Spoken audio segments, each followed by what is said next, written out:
बिस्मिल्लाहिर्रहमानिर्रहीम। अस्सलाम वालेकुम व्यूअर्स, मैं हूं आबिद अजीज़ और वेलकम करता हूं आपको अपने यूट्यूब चैनल पर, इस उम्मीद के साथ कि आप सब लोग खैरियत से होंगे।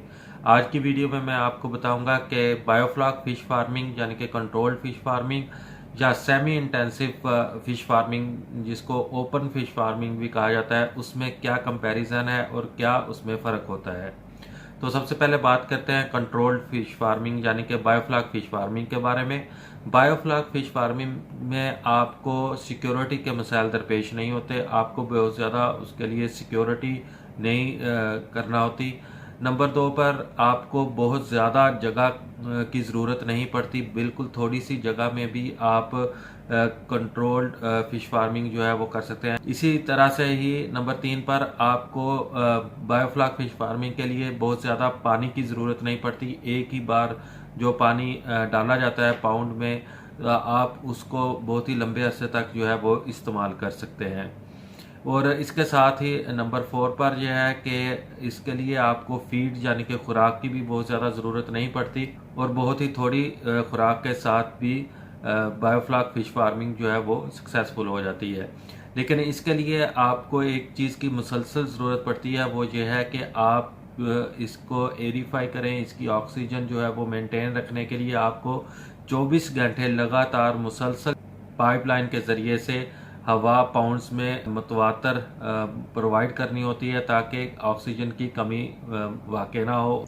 इसके बरक्स जो ओपन फार्मिंग होती है, जिसको सेमी इंटेंसिव फार्मिंग कहते हैं, इसके लिए आपको सिक्योरिटी के मसाइल भी दरपेश होते हैं, क्योंकि बहुत बड़ा एरिया होता है, उसको सिक्योर करना जो है वो मुश्किल होता है। और दूसरे नंबर पर बहुत बड़ी जगह का जो है वो होना ज़रूरी है इसमें।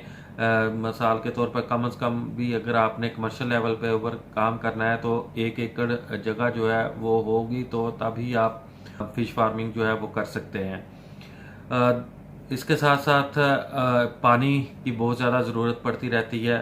आपको शुरू में भी पाउंड को फुल करने के लिए जो है वो पानी बहुत ज़्यादा मकदार में चाहिए और उसके लिए रिसोर्सेज भी चाहिए, और फिर वक्तन फ़वक्तन जो है आपको पानी की ज़रूरत पड़ती रहती है जैसे ही उसका लेवल कम होता जाता है।